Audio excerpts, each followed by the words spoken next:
España del WTTC, a Joan Passola, secretario general de AMFORT, de quien ayer me eché la biografía entera, ¿verdad? Y quien estuvo conmigo ayer sabrá que son 3 páginas increíbles y además quien lo escuchó sabe que eso es real. Muchas gracias por estar aquí. Alonso Cedeño, fundador de Estrategia en Línea, bienvenido. Y le cedemos la palabra a Carlos Ávila, nuestro moderador en esta mesa. Gracias por estar con nosotros. Bienvenidos a Yucatán. Muchísimas gracias, muy amable. Los saludo con mucho afecto y con mucho orgullo de poder compartir con ustedes esta mañana este importante panel. Sin duda, estar con Adolfo, estar con personajes como Joan, mi gran querido amigo, como Alonso, que también es una institución en el tema de lo que él maneja, y sobre todo compartir una pregunta tan complicada como es: ¿estamos preparados para una nueva crisis? Me trae algunos recuerdos cuando con Joan, lo he escuchado en algunas de sus ponencias y ha mencionado alguna vez la crisis aquella famosa del SARS del 2003 y luego la que nos tomó, por sorpresa en el 2009 en el Tianguis Turístico de Acapulco, que además fue algo espectacular. Fue un tema, en ese tianguis nos tocó temblor, nos tocó la crisis de la influenza, llegar a la Ciudad de México y encontrar una ciudad llena de militares con cubrebocas, los lugares sitiados. Nadie sabíamos qué iba a pasar, se paralizó el país.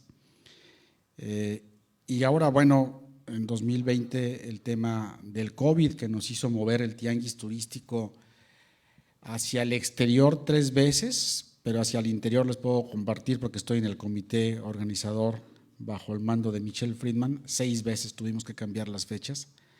Y eso se dice fácil, pero es un arrancas, frenas, arrancas. Y finalmente hoy estamos aquí. La verdad es que muy contentos. Creo que es realmente el renacer del turismo en México. La palabra resiliencia se puso de moda en el contexto global. Hoy sin duda tenemos que readaptarnos en nuestra forma en la que tenemos que hacer turismo. Ayer me encantó lo que comentabas tú, Joan, no es que deje de haber turistas, es que deja de haber movilidad. Y sin duda alguna, pues estamos ante una gran oportunidad de poder hacer un turismo innovador, diferente, que nos permita realmente poder seguir viajando y seguir disfrutando y seguir haciendo negocios persona a persona. Y este tema, sin duda, estamos preparados para una nueva crisis, es hoy muy vigente y muy interesante. Y quisiera comenzar, si me permiten, con Alonso. Alonso, yo te quisiera plantear, porque así lo hemos venido recogiendo a lo largo de algunos comentarios que he tenido con amigos. ¿En qué momento cruzamos el punto de no retorno para afirmar que estamos en crisis? Me gustaría tus comentarios. Gracias.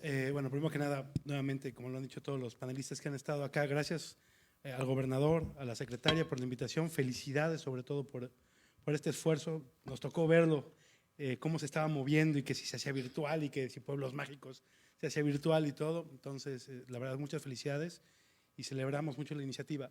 Respecto a eso, creo que la primera pregunta que hay que plantear es: ¿estamos preparados para una nueva crisis? Y si ya acabó esta crisis. O sea, estamos en la última parte de una crisis que es la vuelta a la normalidad, pero las cosas se empiezan a sentir normal, pero no han regresado a la normalidad. Entramos en una economía de bajo contacto, entramos a cambiar todo lo que es los conceptos de proxemia.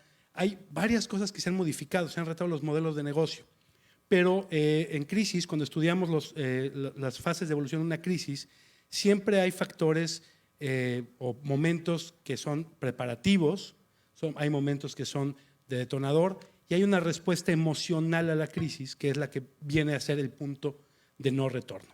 En este caso, los primeros contagios, bueno, la parte preparativa fue las experiencias de la gripe aviar, del SARS, de todo lo demás, es la que nos tenía que haber enseñado. Creo que ahora va a quedar claro que ya todos vamos a saber cómo reaccionar o vamos a tener más idea de cómo reaccionar ante este tipo de eventos, pero era la parte de preparación, de preparativos. Cuando vienen los primeros contagios, cuando empezamos a ver, yo estaba en aquel momento en San Antonio, cuando empezamos a ver, viviendo allá, ahí nació mi tercer hijo, estábamos viendo que empezaba a encapsularse en China ciertas poblaciones y que empezaba a haber cuarentena de ciudades completas y restricción de la movilidad. Y todavía yo vine a Cancún y tuvimos un evento de 5,000 personas en febrero, ¿no?, de 2020. Y empezamos a ver que ya las cosas empezaban a complicar. Si en aquel momento probablemente se hubieran tomado medidas distintas, otra sería la historia que hubiera contado toda la industria del turismo a nivel mundial. Cuando empezamos a ver lo que estaba sucediendo en España, cuando empezamos a ver lo que estaba sucediendo en Francia, en Italia, esa parte de la reacción no estábamos preparados. Pero el punto de no retorno es cuando ya empieza a involucrarse la parte emocional. Cuando el turista o cuando el viajero no solamente ya no viaja porque no hay vuelos, porque no hay conectividad, porque no hay lift, sino porque le da miedo salir o porque empieza a cambiar su state of mind. Cuando empieza a involucrarse una respuesta personal y emocional ante la crisis, que normalmente cuando hay respuestas emocionales o cuando los hoteles empiezan a cerrar por mutuo propio, no porque haya una cuestión de ciencia, cuando gobiernos empiezan a tomar decisiones de cerrar o de abrir o de usar cubrebocas o de no usar cubrebocas, no por temas científicos, sino por temas ideológicos, es cuando definitivamente esa crisis no se va a poder contener y no se va a poder controlar y está destinada a llegar a un punto bajo. A partir de ahí, cuando se empiezan a tomar las medidas adecuadas, empezamos a resurgir, empezamos a retomar y bueno, ahora estamos en una fase de vuelta a la normalidad, de aprendizaje y de preparación para la siguiente crisis. Gracias, muchas gracias. Estoy de acuerdo contigo con el tema de la parte emocional, sin duda. Sin embargo, luego tomar decisiones cuesta mucho trabajo. Y justamente me voy al 2009, cuando el tema de la crisis de la influenza, ¿no? Cuando se tomó esa decisión de realmente cerrar, después vinieron muchas críticas y vinieron muchos comentarios fuertes de que no había sido la mejor decisión. Entonces, me parece que es un tema no sencillo de decidir. Y en ese sentido yo quisiera abordar a Joan, si me permites, querido amigo, el tema de qué tipo de crisis afectan más al turismo. ¿Qué es lo que visualizas tú como que lo que pueda afectar más al tema del turismo cuando hablamos de crisis? ¿Actual o futura? Bueno, ambas, ¿no? Bien, actual está absolutamente equivocado quien crea que, y no voy a entrar en situación en general de los chips, que los contenedores vacíos no han regresado y por tanto hay una situación intercontinental de contenedores que no regresan y por tanto fábricas enteras de automóviles han tenido que parar o trabajar solo 2 días a la semana porque no dan chips. iPhone no está vendiendo el iPhone 13 porque no tiene chips, etcétera. No vamos a entrar en eso porque 45 minutos de video entre 4 no da para entrar en eso. Pero entremos exclusivamente al turismo y al viaje. Miren, para mí, uno de los elementos de referencia mundial es The Economist, un periódico que tiene una influencia social, económica y política extraordinaria en el mundo. Muy bien, el último estudio de Economist sobre viajes entre 2 países, nada sospechosos de desorganización, ni nada sospechosos de tendencias o de ser tendenciosos, o como decía mi querido amigo, de estar en una línea política determinada. Estados Unidos e Inglaterra. Una familia con 2 hijos pequeños. Hoy, viajar de Estados Unidos a Inglaterra o de Inglaterra a Estados Unidos, los certificados que necesita sacar cuestan más del doble de los boletos de avión. Por tanto, el viaje es imposible. Creo que no somos conscientes de eso. Una familia con 2 niños, los niños pequeños no están vacunados, ni en Estados Unidos ni en Europa. Ese ejemplo es repercutible en todo el mundo. Como los niños no están vacunados ni en Estados Unidos ni en Europa, tienen que sacar PCRs, tienen que sacar antígenos, etcétera, etcétera.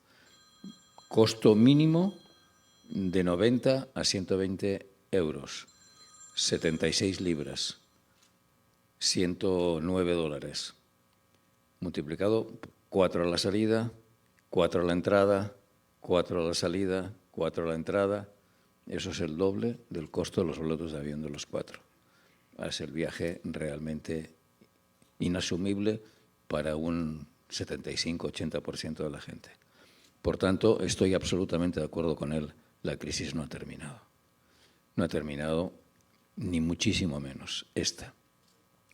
El discurso de hace un mes de Guterres, el secretario general de Naciones Unidas, era muy claro, era clarísimo, independientemente de lo que dijo sobre la valoración de la ciencia y la ética, que ya lo hablamos ayer. Mientras tengamos 1.550 millones de personas sin vacunar en África, ¿alguien puede creer que realmente se ha terminado la crisis? Es decir, si en América Central hubiera 10 veces la población de México sin vacunar y en situación de riesgo, ¿creeríamos que México está a salvo? Pues esa es la situación de Europa y, en consecuencia, como la repercusión de Europa del resto del mundo. En cuanto a crisis futuras, eso no aprendimos de las anteriores. Tú lo acabas de decir. No aprendimos de las vacas locas, no aprendimos de la gripe aviar, no aprendimos de la SARS, no aprendimos de la influenza. Si no aprendimos de las anteriores, ¿por qué vamos a aprender de esta? Esperemos que sí. El daño y la situación de esta ha sido muchísimo más grande. Esperemos que sí. Pero nadie nos garantiza que la próxima será igual. Ayer yo saqué el ejemplo del país teóricamente más sostenible de la Tierra, Palau. Más sostenible por las leyes y las normas que aplica. Palau estuvo discutiendo durante muchos años, y muchos años son 50, con Estados Unidos para obtener la independencia. Y Estados Unidos no se la daba porque Palau en su constitución había puesto un artículo que decía que las armas nucleares, que ningún barco con armas nucleares, submarino, etcétera, podía acercarse a menos de 200 millas de las islas de Palau. Y por eso Estados Unidos nos la quería dar. Hace poco tiempo, como 3 años aproximadamente, se la dio en un momento y sin pensar y firmando a Estados Unidos todo lo que tenía que firmar. ¿No será, mi querido Carlos y mis queridos amigos, que las armas nucleares ya no sirven para nada? ¿Y que lo que sirve es otra cosa? Ya sé que eso pone los pelos de punta y la piel de gallina, o la gallina de piel, pero yo creo que no estamos preparados para otra crisis, simplemente porque no sabemos cuál será la otra crisis. Solo sabemos que ahora hay una forma, natural o artificial, yo modestamente creo que artificial, en el cual destruyes a quien quieres destruir sin destruir su patrimonio, cosa que hasta ahora, en toda la historia de la humanidad, nunca había sucedido.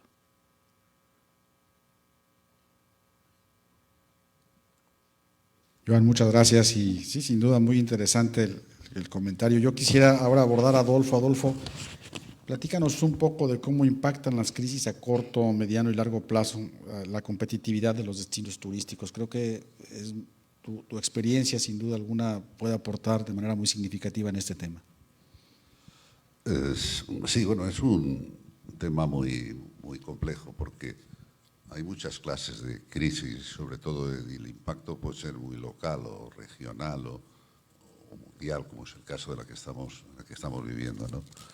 Cuando en el Consejo Mundial de Viajes y Turismo, WTTC por sus siglas en inglés, ha estudiado el tema de la crisis, han identificado o hemos identificado desde principios de este siglo hasta la actualidad 68, y quiero mirar mis papeles para no confundirme con las cifras, 68 crisis, de las cuales de tipo sanitario han sido 9, por desastres naturales 25, por revueltas políticas 13 y por terrorismo 21. Esto no incluye la crisis actual. Entonces es muy difícil responder de cómo afecta a los destinos turísticos porque el impacto puede ser un impacto que afecte a países tradicionalmente emisores de turismo o países donde se recibe el turismo y son objeto de estos desastres o de estas crisis, digamos, desatadas por razones sanitarias o de cualquiera de los otros tipos. Y yo lo que creo es que los destinos turísticos es otro capítulo completamente distinto, tienen que evolucionar. Y no quiero extenderme mucho porque esta tarde yo voy a hablar exclusivamente de este tema, así que les invito a ustedes a que vayan esta tarde, como no tendré la competencia tremenda que tengo con estos dos super expertos, pues entonces podré explayarme más. Pero la competitividad de los destinos turísticos es algo que no está incluido por la crisis. Es decir, que deben mejorar, deben evolucionar, deben ser más competitivos, con independencia de que haya una crisis de un estilo o de otro. Lo que sí es cierto es que, y esto afecta a todos, a los destinos y a los viajeros a esos destinos, que las crisis tienen una duración, si tomamos las crisis sanitarias, los efectos de una crisis tienen una duración sorprendentemente variable. Es decir, el ser humano tenemos la enorme ventaja de que no tenemos memoria, tenemos una memoria selectiva. Si todos tendemos a recordar aquellos recuerdos agradables y a sepultar y a olvidar los que son recuerdos desagradables o no son tan agradables. Y, por ejemplo, se ha comprobado en estas 68 crisis que las que tienen menos duración, aunque parezca extraño, pero está absolutamente medido, son las crisis por actos terroristas. Son las que la gente tiene tendencia a olvidar. Y a olvidar porque tiene normalmente un impacto muy localizado, creo yo. Y en cambio, los que tienen más duración son las crisis por efectos sanitarios. No digamos nada si en lugar de ser una cosa más o menos localizada, las vacas locas, en fin, el SARS, el H1N1, etcétera, que tienen un impacto relativamente bajo. Entonces, incluso en esta crisis que estamos viviendo, esta crisis aterradora y que estamos muy lejos de haber superado, o sea, yo me niego a admitir que estamos ya al final del túnel, no estamos al final del túnel, estamos metidos en el túnel. Es decir, las cifras que ustedes pueden comprobar hoy que hay en Europa son unas cifras aterradoras.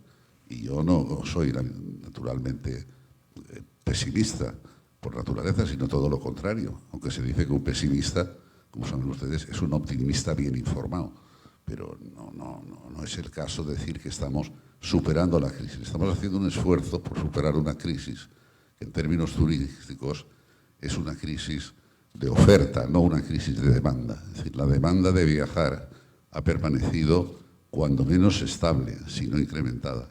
Lo que pasa es que había una crisis de oferta, o sea, no había sitios donde ir, donde no te costara empeñarte media vida para ir, como el caso de la familia que ponía como paradigma a Joan, etc. Es decir, y esto es de alguna manera positivo, en el sentido de que se puede considerar que como las ganas de viajar permanecen, pues entonces no estamos ante unas consecuencias irremediables de la crisis de oferta que hay, se va mejorando paulatinamente.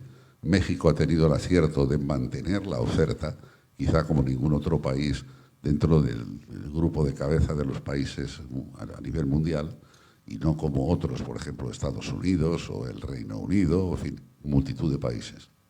Entonces, en definitiva, el panorama que tenemos es un panorama desde el punto de vista macroeconómico, pues yo diría que se está mejorando, eso es indudable, las cifras macroeconómicas lo ponen de manifiesto, pero desde el punto de vista de oferta y demanda todavía nos queda mucho camino por recorrer para decir hemos salido del túnel o estamos al final del túnel o percibimos ya la luz al final del túnel.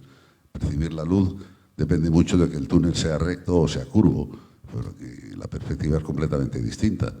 Pero yo estoy persuadido de que todavía tenemos un buen trecho por recorrer y tal. Y hay países donde la incidencia tiene caracteres, absolutamente dantescos, y en cambio hay continentes, como es el caso de África, que tienen, sorprendentemente diría yo, tienen un impacto muy bajo. Yo siempre pensé, cuando este virus, COVID-19, llegue a África, sabiendo lo que digo, pues la hecatombe puede tener caracteres, bíblicos, por decirlo de alguna manera. Bueno, pues no es así. Es decir, es sorprendente el impacto que hay en la Europa más evolucionada, más desarrollada, etcétera, es infinitamente superior al que pueden tener países de renta per cápita más baja. Y no me pregunten ustedes cuál es la razón para que se dé esta aparente paradoja. No tengo la explicación, pero constato el hecho de que es así. Y bueno, no quiero extenderme más para no abusar de de la cuota parte que me toque de estos 45 minutos que vamos a tener. Pero estoy abierto a nuevas intervenciones. Adolfo, muchas gracias. La verdad es que es muy corto el tiempo que se tiene en este panel para poder platicar todos estos temas tan potentes y tan complejos, ¿no? Y regreso con Joan. Joan, hay quienes afirman que el turismo es inestable, y esto te lo digo porque lo dijo el ministro de Economía de España. ¿Cómo debemos blindar el turismo en tiempo de crisis? ¿Cómo blindar el turismo en tiempo de crisis? Buena pregunta. Acuérdate de lo que dije ayer. El turismo, y estoy totalmente de acuerdo con Adolfo, no está en crisis. El deseo de viajar, el motivo de viajar, no está en crisis. Lo que está en crisis es que no hay cómo viajar, porque la movilidad desapareció. Y al desaparecer la movilidad, ahí empieza todo el problema. Yo llamo que la movilidad desapareció y Adolfo dijo que la oferta dejó de ser operativa. Es exactamente lo mismo, no hay ninguna diferencia.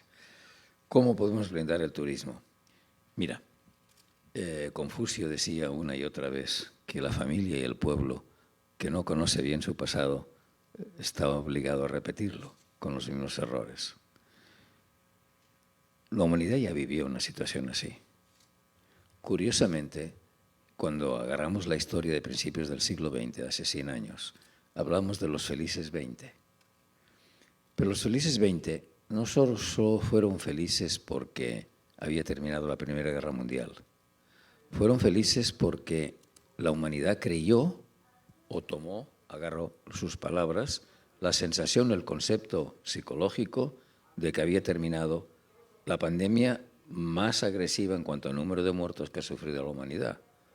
Mucho más agresiva que esta. Es decir, prácticamente 8 veces el número de muertos o 9 que la COVID está provocando. Estoy hablando de la mal llamada gripe española. ¿Qué pasó después de la gripe española? ¿Y qué pasó con el turismo? Que ya había empezado a tener grandes movimientos porque los ingleses ya se desplazaban en masa a la costa sur francesa, al extremo que las calles principales de Niza se llama el Paseo de los Ingleses, etc. ¿Qué pasó? Que el turismo se volvió absolutamente cercano, de proximidad. La gente no se desplazaba lejos porque sabía controlar en su entorno. Es un poco como la seguridad ciudadana. El que vive acá sabe a qué sitios puede ir y qué no puede ir. El turista que viene no lo sabe. Lo mismo sucedió terminada la gripe española. El que vivía en la ciudad A o en el país A sabía o tenía la sensación, equivocada o cierta, pero tenía la sensación que a tal ciudad, a tal pueblo, etcétera, mágico no, podía ir porque estaba libre, pero no sabía si cruzaba la frontera del país vecino o de otro país o otro mucho más lejos, sobre todo mucho más lejos, si eso sucedería y estaría cubierto de la gripe española o no lo estaría. Y eso trajo como consecuencia unos movimientos de turismo doméstico interno como nunca antes se habían producido. Es la explosión de la época de los balnearios. Se construían balnearios cada mes en Europa. Los balnearios estaban llenos siempre. Tenían reservas con 2 años de antelación. Y por eso se llamó también los felices 20. Los teatros estaban llenos, los teatros de revista estaban llenos. Yo creo que tenemos que copiar de eso. Yo creo que el turismo tardará mucho tiempo en recuperarse, pero el turismo de proximidad ya está recuperado, ya casi está recuperado. México tiene una posición de privilegio porque tiene más de 4.000 kilómetros de frontera con el mercado, uno de los mercados emisores más importantes del mundo. Es decir, Estados Unidos, China y Alemania, pónganlos en el orden que quieran, son los 3 mercados emisores básicos de la Tierra. Entonces, tener 4.000 kilómetros de frontera con uno de los mercados emisores básicos, tener Cancún a media hora en vuelo de Miami y a 1 hora 40 minutos en vuelo del Norris Corridor, pues evidentemente eso es un regalo de los dioses. Ahí es al revés de lo que dijo Porfirio Díaz, ¿no? Ahora es muy bueno estar cerca de los Estados Unidos. Entonces, ¿cómo se blinda? Se blinda blindando, y perdona la redundancia, el turismo de proximidad. Es decir, enfocándonos muy seriamente al turismo de proximidad. Yo creo que por eso el éxito indiscutiblemente de este tianguis, aparte del trabajo de gigantes que ustedes han hecho, Michel, tú, Sectur, todo el trabajo que se está demostrando el éxito de este tianguis es porque en la sensación de todos, expositores y compradores, hay el sentimiento de que el turismo de proximidad es un hecho. Pero entonces hay que blindar ese turismo de proximidad, hay que asegurarlo. Hay que asegurar la seguridad de las rutas que llevan a los pueblos mágicos o que llevan a los destinos cerca de la frontera. Hay que asegurar los aeropuertos. Es decir, todas las medidas tomadas hasta ahora han sido bastante acertadas, pero hay que reforzarlas. Esa es mi modesta opinión.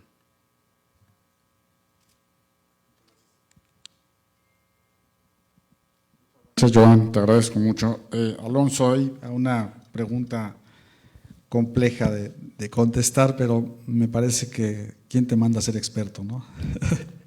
Sabemos que vendrán nuevas crisis y eso creo que es un tema recurrente que además se ha registrado, lo acaba de comentar Adolfo, tan solo nos dio un dato estadístico en muy poco tiempo que nos indica cuál es el comportamiento lineal del ser humano y del mundo, ¿no? ¿Qué tipo de crisis visualizas que podemos esperar?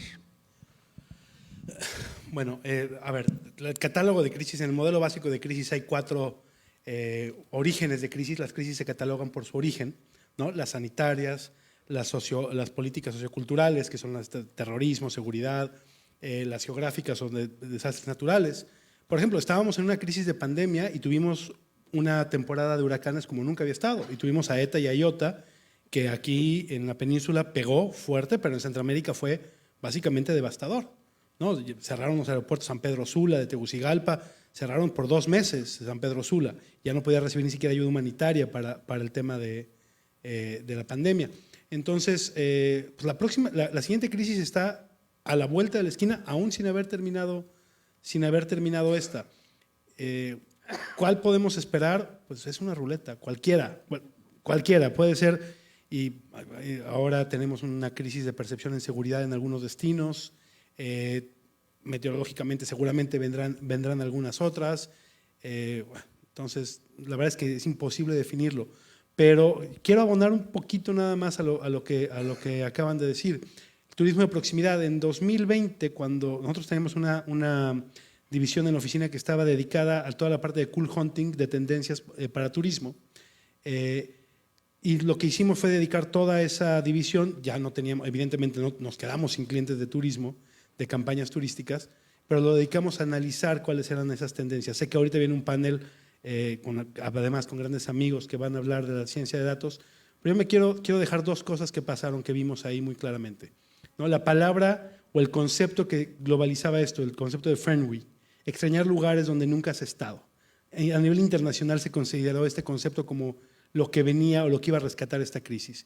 Y 2, que desde el principio vimos que toda la nube de conversaciones asociada a la pandemia tenía que ver con cuando esto pase. Todos decíamos, cuando esto se acabe, vamos a salir, vamos a hacer, queremos ir, queremos conocer, queremos ver. Entonces, desde ese momento ya sabíamos que lo que iba a pasar es que, como tapón de sidra, ¿no? En el momento que dijeran, se abren las fronteras, se abren los vuelos, se abren los viajes, todo el mundo iba a querer salir. Sabíamos que el turismo de proximidad iba a ser lo primero que iba a reavivarse. Yo me acuerdo cuando empezamos a dar capacitaciones a la industria turística y a varios gobiernos que decíamos que para 2021 con la vacuna y que 2022 empezaríamos a ver el final de la crisis, nos decían, estás loco, esto tiene que acabarse en 6 meses. Y decíamos, no funciona así una crisis, ¿no? Entonces, pues, ¿qué viene? Pues seguir aprendiendo, seguir trabajando, seguir respondiendo rápido, y lo comentábamos ahorita, a título como de anécdota, como de chiste. En ninguna película de terror el protagonista que se queda quieto sobrevive. Tienes que correr, tienes que moverte, tienes que estar activo, tienes que ser dinámico, tienes que retar tu modelo. Si te quedas quieto, te mueres. Y eso afortunadamente es lo que el turismo ha logrado, no quedarse quieto. Con iniciativas como esta, con el esfuerzo de grandes personajes, sigue reinventándose y sigue retando su modelo, y le ha permitido seguir moviendo, y creo que va a ser la manera de salir adelante.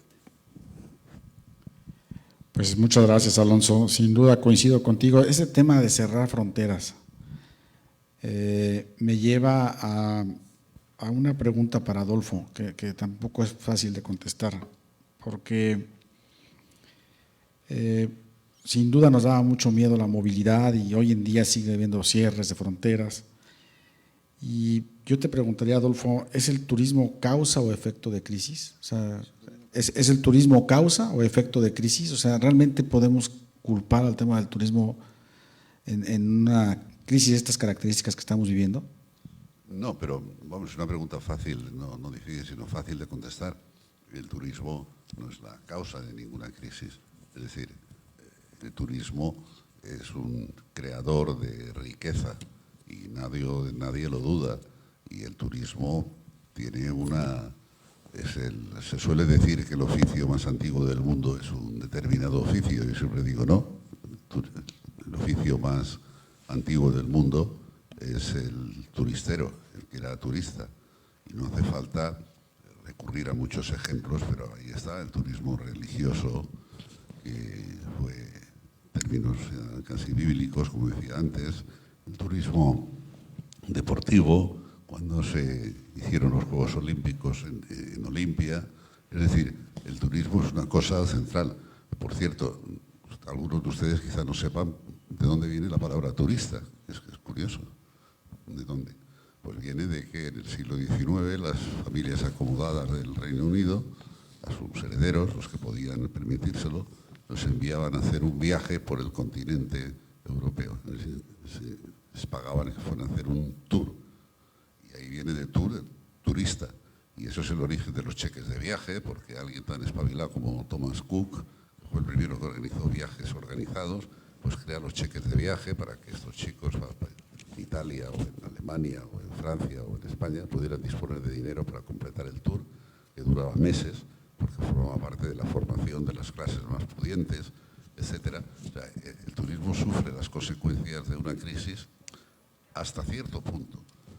Otra cosa distinta es que el turismo, que tiene una influencia en el Producto Interior Bruto de muchos países fortísima, sea la que haga que se resienta más cuando el turismo entra en aparente crisis, la que produzca un descenso mayor del PIB, porque tiene una participación mayor en el Producto Interior Bruto que cualquier otra industria en términos globales. Entonces, en ese sentido, no es que cause la crisis, no es que sufre la crisis, pero al sufrir, como es protagonista, pues también engendra una serie de inquietudes, porque estamos todos muy ilusionados con que estamos retomando el turismo, pero pregúntenle ustedes a los millones de personas que han perdido su trabajo a causa de la crisis, a ver cómo se sienten. Lo que pasa es que las clases más pudientes, con más capacidad económica, han incrementado el ahorro, tanto a nivel de familias como a nivel de personas. Entonces hay un ahorro embalsado porque durante 20 meses ahora, pues muchos no hemos podido consumir lo que nos hubiera gustado consumir. Entonces ha incrementado el ahorro y por eso al abrir las puertas, pues entonces como descorchar una botella de champán, pues surge entonces como un chorro de visitantes de esto. ¿Por dónde empiezan? Pues por los sitios que están más cerca, porque muchas veces nos olvida que el mayor atributo de un destino turístico es que esté evidentemente más próximo, cuanto más próximo a su fuente de turistas y tal. Yo siempre digo, si Cancún estuviera en Buenos Aires y Buenos Aires estuviera en Cancún, pues entonces Buenos Aires sería Cancún. Lo que pasa es que como está tan sumamente lejos de los mercados regionales de turistas, pues a Buenos Aires van relativamente pocos turistas y los pocos que van son turistas regionales, claro. Pero quiero decir, en absoluto se puede achacar ninguna causa generada por el turismo, pero sí ha sufrido las consecuencias. Pero insisto, esto es un tema de largo plazo, de los corredores de fondo. En este tema, y lo saben bien los inversores, no cabe resultados espectaculares. Esto es un tema de que hay que tener, del tema turístico no es muy difícil. Esto no es mandar un hombre a la luna, ni se hace falta unas tecnologías especiales. Es un tema bastante, como diría yo, bastante sencillo. No digo que sea fácil, digo que es un tema bastante sencillo. Hay que tener unas ideas claras y, eso sí, respetar esas ideas, ser fiel a ellas y no hacerse trampas en los solitarios. Y entonces tienes ya una buena parte del éxito, no todo, una buena parte del éxito asegurado. Pero el turismo, evidentemente, va a perdurar y va a seguir creciendo y tal. Lo que pasa es que yo tengo una visión, y es como decía hace unos minutos, que todavía no tenemos superada la crisis. Hay que hacer esfuerzos por superarla y el tianguis es un buen ejemplo. Esto que tantas veces he escuchado yo en estos días de que no ha habido otro tianguis que sea más planificado, más organizado, más desplanificado, desorganizados, atrasado, etcétera. Yo estaba comprometido para un tianguis que es de hace aproximadamente 19 meses y tal, y yo espero pacientemente a todos los retrasos, todos los reacomodos de fechas, etcétera, hasta que finalmente me dijeron, ya es definitiva esta fecha, ya podrás venir en esas fechas. Y tal. Pero volviendo al principio, en absoluto podemos hacer del turismo un chivo expiatorio, todo lo contrario. O sea, será un chivo espiado, por decirlo de alguna manera, irreverente. Y eso es lo que yo pienso sobre esto, querido moderador. Pues muchas gracias, Adolfo. Tenemos muy poco tiempo. Tony nos puso muy poco tiempo, de verdad. ¿Dónde está Tony para regañarlo? Aprovechar a estos personajes aquí es maravilloso y la verdad les agradezco mucho. Quisiera concluir con alguna participación de cada uno de ustedes respecto a este tema y me gustaría, Joan, si nos haces el favor de iniciar con esas conclusiones. Bien, pues tomando el hilo de la última pregunta, me preguntabas, ¿qué se puede hacer para blindar? Es blindar la vida. Hacer turismo es llevar tu vida, o la del turista, a otro lugar durante unos días, con todas sus consecuencias, con todo lo que significa la vida. Ventajas y desventajas, poder económico y falta de poder económico, situaciones o no de marginación o de raza, de gustos, es llevar tu vida a otro sitio durante un tiempo corto. Por tanto, es blindar la vida. Ahora bien, ¿qué pasa con la humanidad? ¿Por qué está sucediendo esto? Porque quizá no somos conscientes de que estamos enfrentando muchas pandemias simultáneas. Estamos enfrentando evidentemente una COVID que no ha terminado en absoluto. No olvidemos que en este momento en Europa, como decía muy bien Adolfo, hay una serie de países que están atravesando en Europa aún unas situaciones de conflicto, de contagiados ha disminuido dramáticamente, afortunadamente, el número de muertos, pero el número de contagios sigue siendo alto, al extremo de que la Unión Europea, no todos los países, pero en este momento la mayoría, están poniendo fecha de caducidad a los certificados de vacunación. Originalmente los certificados de vacunación servían para siempre, luego para 2 años, luego para 1 año. Anteayer, Alemania, Austria, Bélgica, y hay otro cuarto que no me acuerdo cuál es, han determinado solo 270 días y seguirá bajando. Con lo cual, ¿eso qué significa? O nueva vacunación, o nuevos trámites, o nuevos documentos, etcétera. Bien, la humanidad enfrenta 4 pandemias. La sanitaria, que no está terminada, está muy avanzada. En lugares parece que no exista como en México, en otros lugares aún existe con dureza. La segunda es, como también decía Adolfo, la cantidad de miles de empleos, de millones de empleos perdidos, la situación socioeconómica derivada del turismo, que ha servido, entre otras cosas, para que todos aquellos políticos y político-económicos que negaban o querían negar la importancia del turismo o la transversalidad del turismo, se han dado cuenta ahora, miren, para que tengan una idea, las grandes compañías, Zara, Louis Vuitton, Cartier, etcétera, han cerrado casi el 50% de sus tiendas en Champs-Élysées, en París, en Vía Veneto en Roma, en Paseo de Gracia en Barcelona, en Serrano Velázquez en Madrid. Es decir, la repercusión de la no existencia del turismo sobre el comercio ha sido terrible.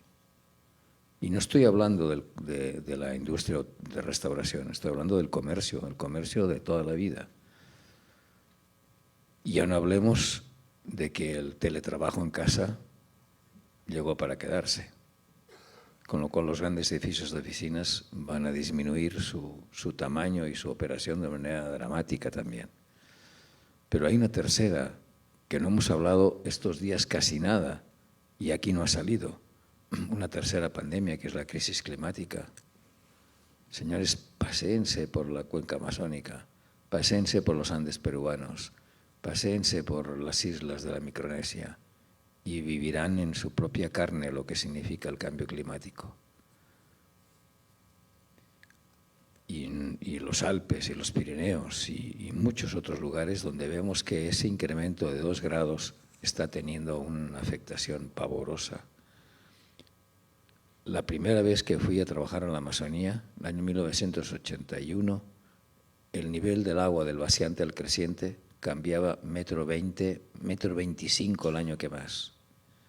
El año pasado el nivel del agua del vaciante al creciente de la cuenca amazónica cambió 17,5 metros de altura.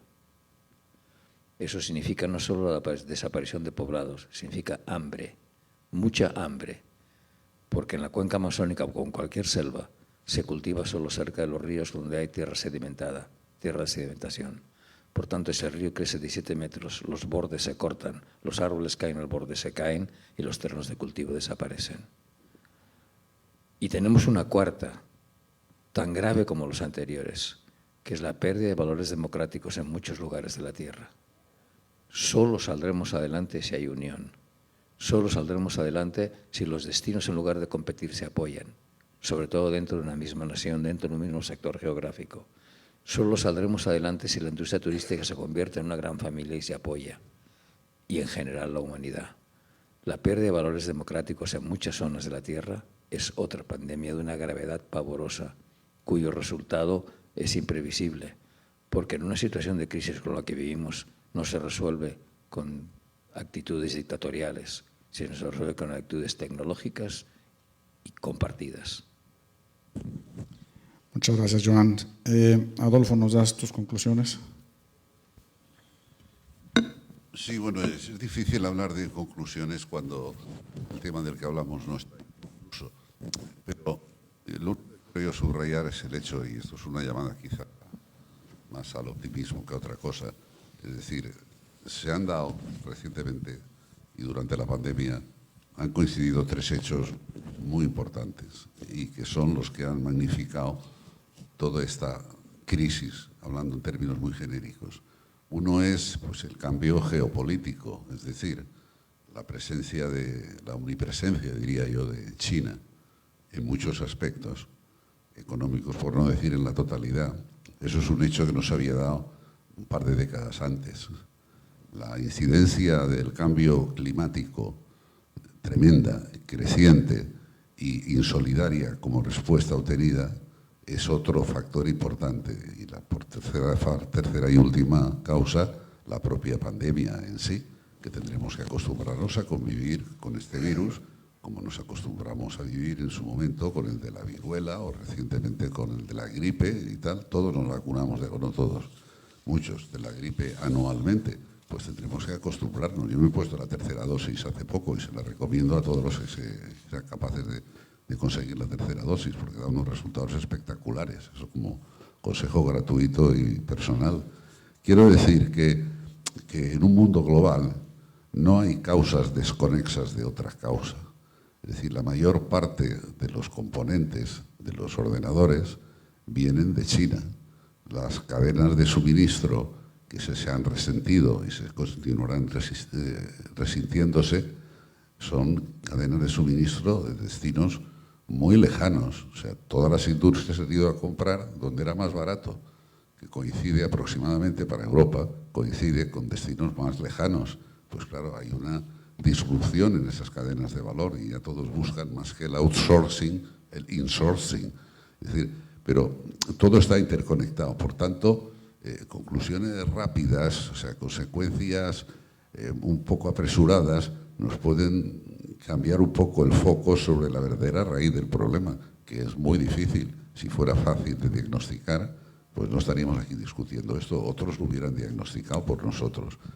A mí me llama mucho el hecho, por ejemplo, de constatar que los días transcurridos desde que China le comunica a la OMS que no tiene una epidemia, que tiene una epidemia llamada COVID-19, que lo hace el día 31 de diciembre, hasta que la OMS dice, no, esto no es una epidemia, esto es una pandemia. Transcurrieron 74 días. mientras que el tiempo transcurrido desde que se declara la pandemia hasta que se vacuna la primera persona en el Reino Unido con una vacuna, fueron 272 días. Eso lo que pone de manifiesto es la tremenda eficacia de la iniciativa privada y de los laboratorios privados frente al movimiento súper lento de organizaciones como la OMS, cuyo prestigio ha salido enormemente dañado en todo este tema, porque no hay derecho a que calificar de una epidemia de pandemia te lleve 72 días y que más de una industria farmacéutica se tome 274 días hasta que ya están vacunando a los habitantes, en este caso del Reino Unido. Y eso lo que pone de manifiesto, insisto, una vez más, es que la toma de decisiones muchas veces puede ser apresurada, pero otras veces es absolutamente inoperante e ineficaz. Pero yo creo que, en definitiva, cuando nos habituemos a vivir con este virus, pues dejará de ser la noticia que es, aprenderemos a convivir con él, aprenderemos a tener que vacunarnos periódicamente y tener un tipo de vida que se parezca mucho, por no decir idéntico, con los matices que sean del caso, idéntico al que teníamos antes de que apareciera este virus. Y esto es, insisto, una llamada al optimismo, pero a la vez una llamada de realismo, de decir, ojo, que esto no lo tenemos superado, pero se puede superar, se va a superar y volveremos a tener una vida más pendiente de los problemas cotidianos de cada uno y no de que la vacuna sea el objeto de casi cualquier conversación que tienes con amigos o con familiares. Nada más. Muchísimas gracias, Alonso. A ver, como lecciones aprendidas o como cosas que nos podemos llevar, ¿qué pasa después de una crisis? ¿Qué es lo primero que nos toca a todos? Documentar todo lo que hicimos bien y todo lo que hicimos mal. Tenemos que dejar claros testimonios de qué fue lo que pasó. A la industria tiene que aprender de lo que hizo su vecino, y los gobiernos tienen que aprender a tomar un liderazgo en estos casos. Definitivamente, cuando hay una crisis se requiere un capitán de barco fuerte, serio, que sepa llevar, que no tenga miedo a tomar decisiones, que no tenga miedo a cerrar fronteras o abrir fronteras cuando sea el caso. No es que haya una respuesta para todo, pero tiene que no tener miedo a asumir el liderazgo. Y documentar, y para nosotros también retar nuestro modelo de valor. ¿Cuál es realmente lo que ofrecemos? Por aquí dijeron una palabra que es disrupción. La industria turística sufre como casi ninguna las disrupciones, por ejemplo, de las entradas de las nuevas tecnologías, ahora una disrupción de un tipo, una crisis sanitaria. Tenemos que aprender de eso, retar nuestro modelo, qué le estamos ofreciendo realmente a nuestro consumidor, a nuestro cliente, y ser capaces de adaptarlo y hacerlo sumamente ágil y sumamente versátil y cambiante para cada una de estas cuestiones. Y por último, estar alertas. No podemos dejar pasar ningún signo de alarma y tenemos que estar pendientes siempre de lo que puede venir y reaccionar rápido. O sea, preparación, documentación y respuesta rápida son las claves para superar cualquier crisis, vamos, en un tema de un modelo básico de crisis. Muchas gracias a los tres, muy grato escucharlos y pues muy grato también estar aquí con este público que nos está escuchando. De verdad, les agradecemos mucho.